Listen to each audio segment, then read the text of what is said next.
I get it, there could be crisis, but if it's extremely important, if it's a crisis, somebody will call you. I know it sounds fancy, but it is not. It is very straightforward. Even when I'm in the zone, I just drop the ball. Sara, say hi, young lady.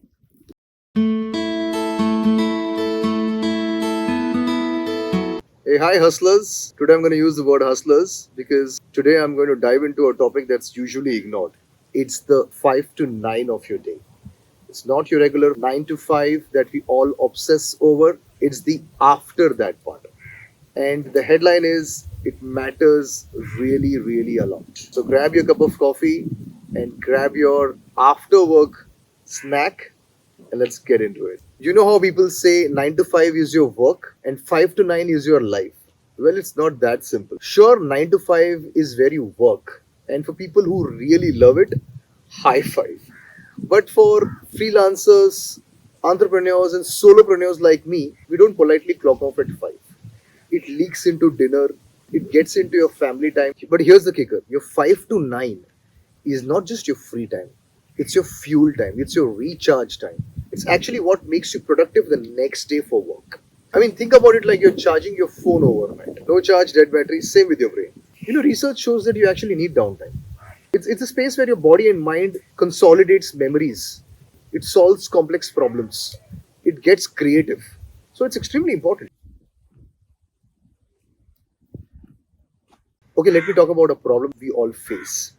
And I'll be slightly biased towards the entrepreneurs and solopreneurs and freelancers because I am one. It's not that I haven't worked. I've worked for about 18 or 20 years of my life. So I know what I'm talking about. Whether it's a business or a passion project or a project that you're working at office, your mind is wired in a way that you just can't switch off easily. You know, we wear our hustle like the badge of honor. We don't know when to switch off.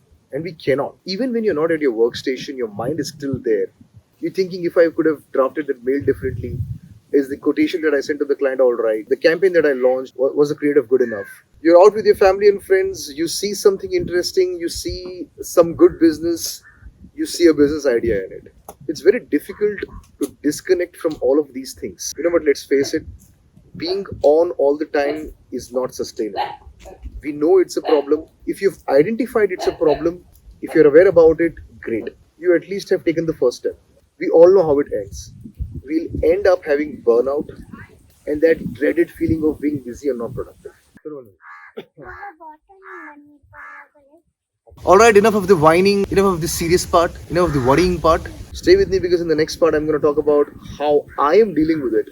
What are some of the steps, hacks, or habits that I've put in place or systems that I've put in place to make sure that I am getting out of it. I know it's work in progress. I'm aware of it. It's not very easy. Here's what I realized. A quality 5 to 9 doesn't take your time away from work. It actually makes you better at work. You know, when you're stretching your work day into your personal time, into the evening and into the night, you think you're being more productive, but actually you're not. You're actually setting yourself up for a crash. I'll give you a car example because I love driving. It's like driving and continuing driving without even stopping to refuel, and then you're stranded on the side of the road thinking, what went wrong? Now I want you to think about something. I want you to think about a day when you actually crushed it. You were super productive, you made it, you made a sale or you had that high at work. Now think about the night or the evening you had before that day. Maybe you had a great time with your family, maybe you had a great time with your girlfriend, maybe you had a fantastic time with your friends, you went out for a movie, you did whatever you wanted to do from your heart. You know, it's not a coincidence, it works. You know, the first rule is the hard stop rule. I know it's extremely difficult, but I'm doing it and I'm doing it in a way. I'll tell you how. Even when I'm in the zone, I just drop the ball.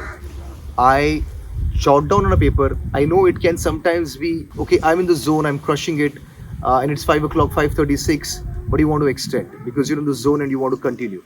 No, just drop it, jot it down on a piece of paper on your notes, and continue the next day. Just move on to your personal life. It's like leaving breadcrumbs for the next productive day. Now, immediately after doing that, I don't start my personal social media time. No, it doesn't work. Yes, you're going to be very tempted to do that, but keep your phone away. Just take a walk. What I suggest is do some stretching because you've been stiff the whole day. You've probably not stretched the whole day. Ideally, you should. But if you haven't, stretch, walk around a bit, go and talk to a family member, go and talk to your daughter, your your wife, your mother, or your brother, or whatever, whoever. Run some errands if you want. Now, I know even when you switch off technically, your mind hasn't switched off. Like I said, it's difficult to switch off mentally. But the hack that I've tried to do here is if I'm really overwhelmed by the thought and the process of the workday of my work, I get myself engaged into something that needs my attention. For example, I'll step out and play, or I'll play something indoors with my daughter or somebody, to do something that demands your attention and which will not allow you to wander into your workspace again. Try doing it. So we are here at the backwaters in Udupi. It's our place. It's beautiful. That's my daughter playing over there. Her shoe color is matching with the color of my Jimny. It's the next one is something like a digital detox. No, I won't tell you to throw your phone in the river or ocean, but try and set some app limits after, let's say, 8 p.m. or something. Make sure that you're not a part of any work chat groups. If you're the boss, make sure that your team is not in work chat groups discussing work after 6 p.m. Make sure that you set some time limits for that. All right? You may feel that everything will stop, but nothing will stop. Don't worry. If you have a team, you have capable people, the work can continue the next day. And if it's extremely important, someone will call you. I get it, there could be crisis, but if it's extremely important, if it's a crisis, somebody will call you. Mini or micro adventures. I know it sounds fancy, but it is not. It is very straightforward. You know what I do is immediately, let's say after work, if I'm overwhelmed, I get into a spontaneous driving because I love driving. So your mind is immediately off work. You start to gather thoughts, but that's all right. Probably have music playing in the car, so that helps you. For you, it could be a new recipe. It could be a board game within your family. It could be just calling up a friend you want to talk to. Something that jolts your brain out of that work zone. Isn't this place amazing? And we're going to do our shoot today here. Okay, I'm slightly biased on this one, but I don't think it's even a bias if I'm suggesting somebody to work out. If working out and fitness is in the schedule, and it should be in the schedule somewhere. I work out 3 days a week and then do some kind of walking or running apart from that. Some people love doing it in the morning, some people enjoy the evenings of workout. Whatever your game is, but do it because it's extremely important. In some other video, I'm talking about why strength training and fitness is extremely important of your 30s. You can figure that video out somewhere. I'll leave that in the description somewhere.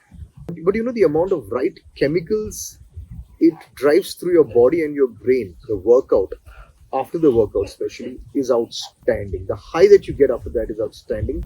For people who are on the fence, please jump right into it. Friends, I'm going to end my video with some honest remarks. I'm still work in progress. It's not that I've achieved everything, and I don't want to make this video sound like, I'm crushing it and you also can't do it. No, it's difficult. I get it. Some weeks I crush it, some others I fall back into old habits, but I think I'm getting there. But I know that I want to prioritize my 5 to 9, and I do. I know I'm getting there. I know the meaning of it. I know the seriousness of it, and my 9 to 5 really thanks me for that. Alright, so that's the end of the video, guys. If you want to swap good habits of how you're trying to get around this, leave those ideas in the comment box. People will come and see, and they'll probably like it. And it could be of immense value to other people and for me also. I'd love to hear your thoughts. That's it, folks. I'll see you guys on the next video.